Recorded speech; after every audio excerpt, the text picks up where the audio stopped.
What is spirituality besides rediscovering spirit? Rediscovering your spirit self, your spirit guides and teachers, and your spirit for living. I pondered this question about spirituality, what it is, how do you understand it, how do you figure it out, how do you find answers that feel right, that ring true for the past 30 plus years. My quest has brought me to becoming a Spiritualist Minister and starting Spirit360 Fellowship to help others find the answers they're looking for. Because Lord knows I don't have any answers for you. I barely have answers for myself.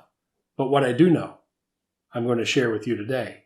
And what I know is finding spirit, rediscovering your spirit, understanding what spirituality is and is not unlike Michelangelo, who, when asked about how he created such a magnificent statue in the statue of David, he said, I just removed what wasn't David. It's on our quest to rediscover spirit that we remove everything from our ego, from our personality, from our life that isn't spirit. Today, I'm going to share with you what I've come to understand as spirituality. More importantly, how I've found it best to go within to find the answers you seek. Because like too many of us, we look outside for answers in religion, in holy books and scriptures, in the words of others, when the answers you seek lie within. The problem is, how do you get in there to find them? That's what I'm going to share with you today. Welcome to Spirit360 Fellowship, where we provide spiritual guidance and classes to help you rediscover spirit, find your purpose, and live life happily ever after. We do this by applying scientific methodology to age-old spiritual practices so that you learn how to develop psychic and healing abilities that you can display on command that are undeniable and, most importantly, that are available to you when you need them most. Because if you're like most old souls, most empaths, and most highly sensitive people, you know there's more to life than meets the eye. You sense it, you feel it, you've experienced it. You're drawn towards it like a moth to a flame. And even though we're drawn to the light, sometimes we get too close to the flame and we injure ourselves. And what there is for you to understand is that the flame is delusion. That's the delusion of the outward senses, the delusions of the body. Whereas the light comes from our spirit. The light causes no damage. Delusion leads us astray. So as we pursue this conversation about what is spirituality, how do you find the answers you seek? What we need to do, not unlike Michelangelo, is we need to slowly, systematically, and assuredly remove all delusion from our experience of being alive, leaving only those things that feel right, that ring true, that are our perfect expression of what we incarnated to bring about this lifetime. If you're new here, consider subscribing to the channel. Hit the little subscribe button, hit the little bell, never miss one of our spiritual lessons. Now let's get down to the business of how do we help you understand for yourself exactly what is spirituality. More importantly, how do you rediscover spirit? Find your purpose. And by living that purpose, find a path to living happily ever after. You have the answers at your fingertips. So let's show you how to get to them. If you're still here watching this, you're probably hooked. You're probably addicted like me to finding out answers that are spiritual in nature. You've had this lifelong battle between your instinct to survive and your intuition, your intuitive knowing, which most of the time are perfectly aligned, but sometimes they're counterbalanced. They're opposite ends of the spectrum. Today, I want you to understand that you incarnated into this body, into this lifetime, into this period of time to accomplish one thing, two things, or three things very specifically. Think of this about a scavenger hunt. You're looking for pieces to a puzzle that you haven't been able to find any other way. So you instigated, you conspired, you set up this lifetime to help you understand that which you couldn't understand any other way than a direct physical experience in a body. of a human being, an animal. We've all heard the expression body, mind, and spirit. So body, animal. It's a beast. And if you look at much of the things that are happening in the world, most of that is given by animal instinct, survival of the fittest. Is it fair? Is it right? It is what it is. Judging it makes no difference. But then you've got this whole realm of spirit. And every now and then, and from time to time, we get direct access to spirit, sometimes as if in a dream. Sometimes we'll hear a voice call out our name or give us information. Sometimes we get this really strong knowing, this intuition, that we've been here before, that we know what's going to come next around the next corner. Our awareness exceeds and supersedes our physical senses. Well, that's spirituality. But the problem is, how do you get access to this on command when you need it most? When you're sitting at the crossroads in your life and you need to make a decision about a job, about a relationship, about a living situation, about some personal choices, about cleaning up your past. That's what spirituality and spiritual practice is. At Spirit360 Fellowship, we are a spiritualist church, but not a Bible-based, religion-based church. We are a spiritualist philosophy. And what that means is we open the doors to any and everything that we find works for us in truth.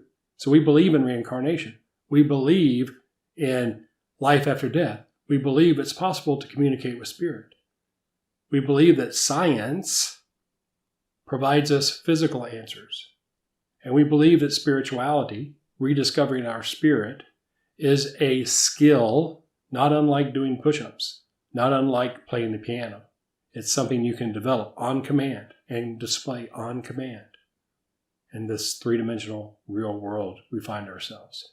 The problem that most people have with what we teach is it's too damn simple. If it was extremely complicated and cost a lot of money, then people would be all over it. But like learning to play the piano or a guitar or a harmonica, or learning to run a marathon, or do push-ups, or advanced yoga postures. All that's needed is the basic concepts, a great deal of practice, and an ability to see things as they really are. And that's what I'm going to share with you now. The baseline foundation of everything spiritual, especially if you want to be able to display and access your spirit self on command, is meditation. You've got to learn to control your mind. Your mind, which sits in your brain, the brain being the computer, the central part of your central nervous system for the beast, your mind being that part of your consciousness, your awareness that lives after you die as part of your spirit.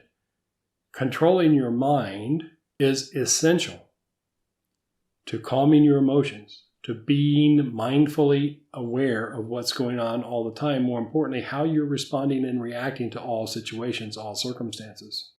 Your untrained mind is not unlike a 2.5 or 3-year-old that's running amok, doing what it wants to, testing its limits, seeing what it can get away with. Its primary job of our brain is to help us survive, help us live.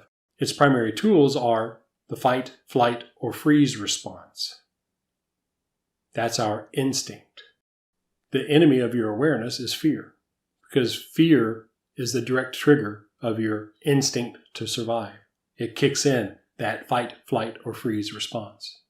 Training your brain to think about what you want it to think about what you choose, to solve the problems you choose, we call right thought.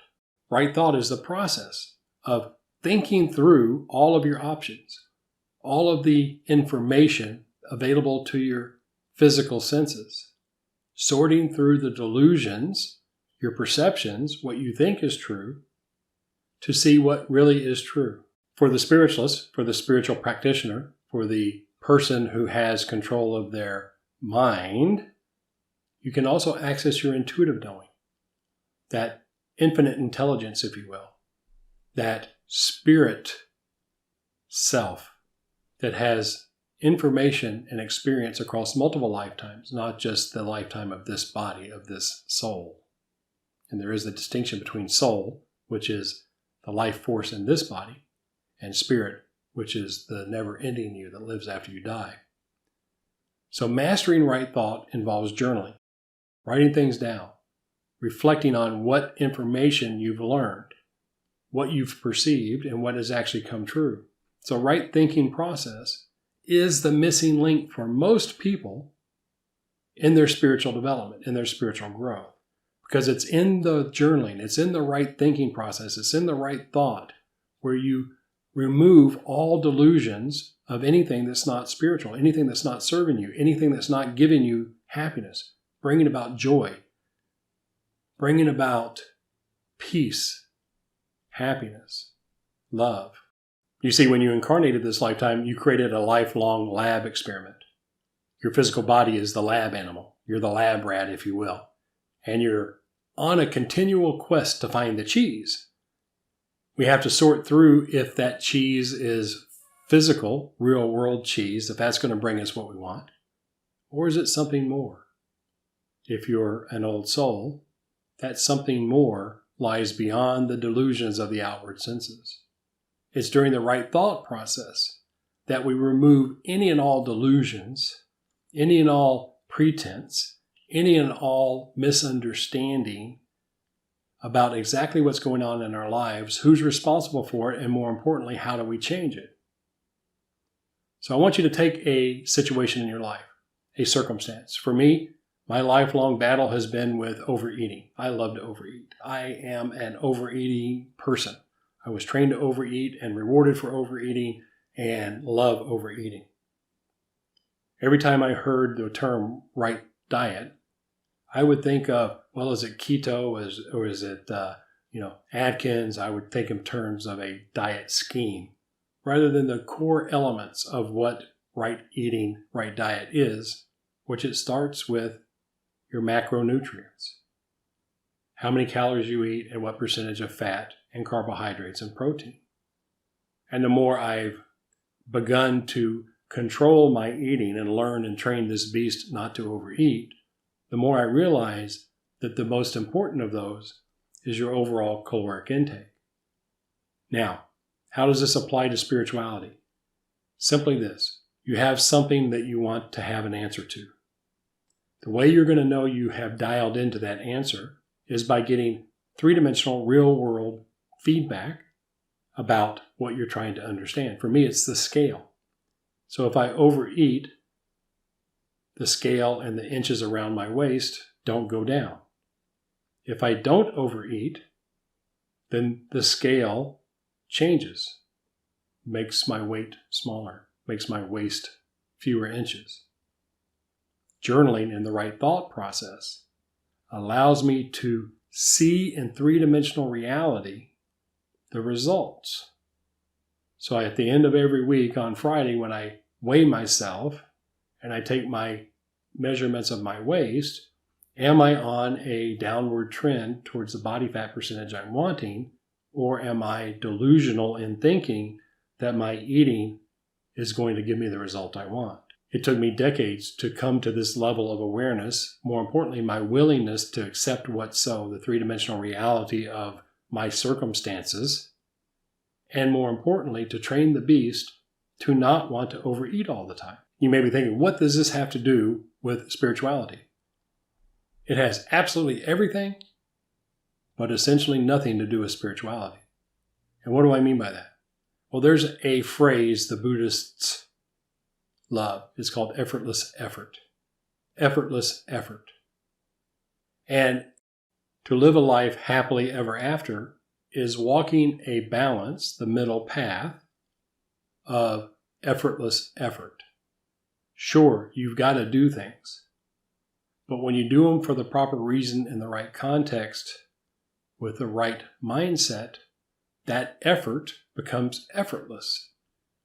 How can I say that? Simply this: because it is the exemplification of your values and your beliefs as demonstrated through your actions, which we call right action. Now, right action is any action that does not harm anyone else, does not cause anyone else to do something they would not otherwise do, does not harm yourself, and gives you the result you're looking for, as long as it causes no harm. So right action is the proving ground. It's the place where you get the results, the outcomes, the karma, the proof that you're on the right path. People mostly look for a set of morals, a set of rules to tell them what's right and wrong.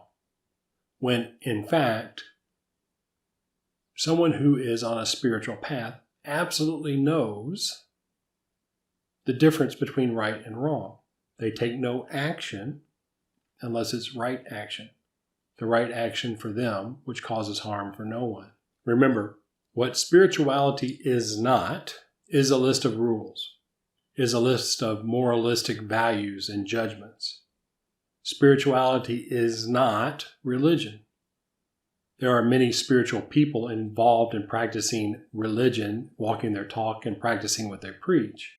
Just as there are many people involved in religion and spirituality that are looking at how they can bend the rules, how they can manipulate the system, how they can do what they want when they want and avoid any consequences. That's a fair path. That's what we're all here to learn. And that's the harshest lesson for someone, especially who's hypersensitive, who can perceive and understand the pains and aches and discomfort of other people. And if you're highly sensitive and an empath, many times we pick up things and we know before someone else knows what's going on with them.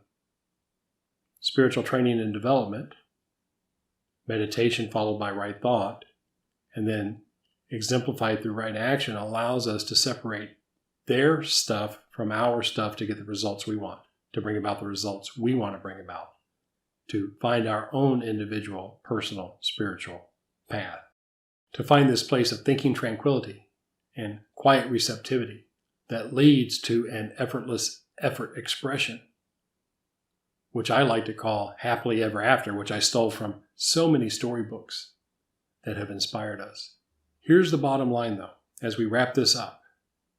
Spirituality is your lifetime. You're either drawn to it like a moth to flame, or you're not interested in it at all. Whichever choice is up to you. Remember, we're all on individual pathways. We all have incarnated this lifetime to learn what we could not learn any other way. We're lab rats in a grand experiment that we created so we could understand directly, experience directly how the universe works. More importantly, how our spirit can evolve towards perfection, towards nirvana. Then the next question I would ask is, how can I most quickly, most efficiently find the path within to get the answers I seek? Subscribe to this channel, hit the little bell, never miss a lesson.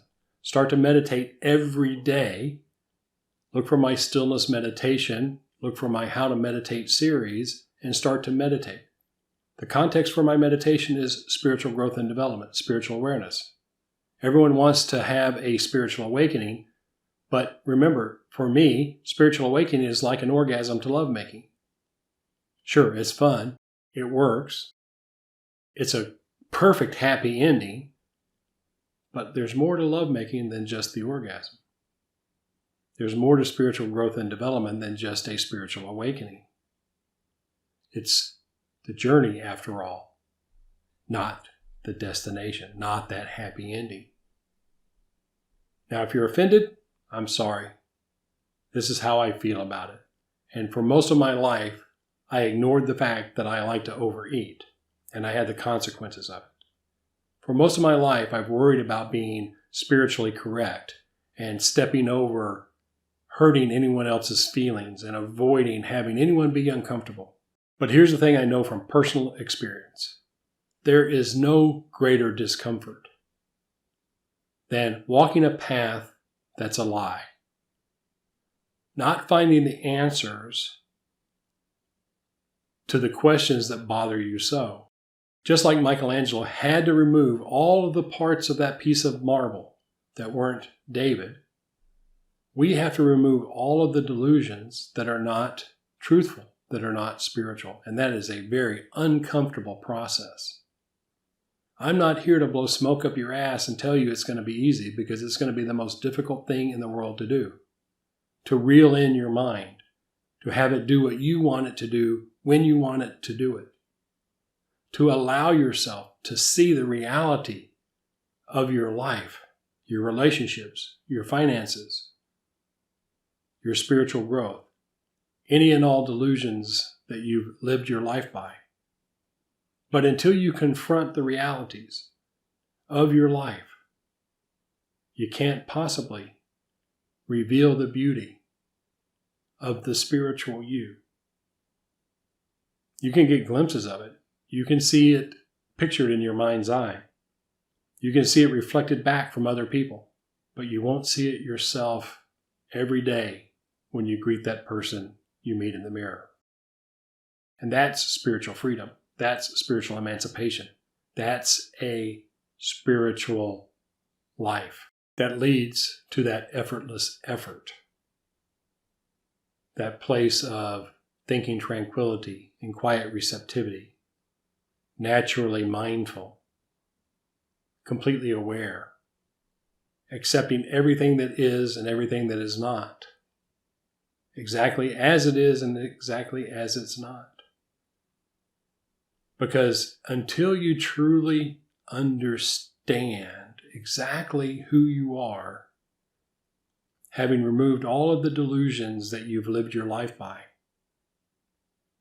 can you truly understand the essence of what spirituality truly is, which is the unconditional giving and receiving of love, the unconditional acceptance of things as they are and as they are not, the unconditional understanding that everything is perfect. Sure, in our three-dimensional world, there's lots of room for improvement. There are a lot of things that seemingly don't work. But when you get grounded into a spiritual three-dimensional reality, you can see the progress that is being made, even though that progress is painful. That progress is chaotic. That progress is taking a great level of effort. But over the last 50 to 100,000 years, progress has been made in your personal life, in your spiritual growth, and for our world as a whole. To truly express what you want to bring about this lifetime is most likely going to happen regardless of you being on a spiritual path, regardless of your spiritual practices. However, here's the part that is the bonus. The more that you are spiritually grounded, spiritually skilled, the more you can access your spirit self, your spirit guides and teachers, and that spirit for living, the more your spirit evolves quickly towards perfection. You came here to find 2 or 3 pieces of a puzzle in a grand scavenger hunt for what you're missing. The bonus is allowing yourself to truly open the doors to your spirituality, to open those spiritual eyes of your soul, if you will, to allow yourself to find a balance between your instincts to survive and your intuitive knowing, to walk your path with effortless effort as an example of who you are without any masks on, without any barriers, without any pretense. That, to me, my friends, is the ultimate expression of what is spirituality. To be you, unapologetically and without any reservation. Living a life on purpose and creating an experience of happily ever after. If you've liked this video, if you found value in it, please give us a thumbs up.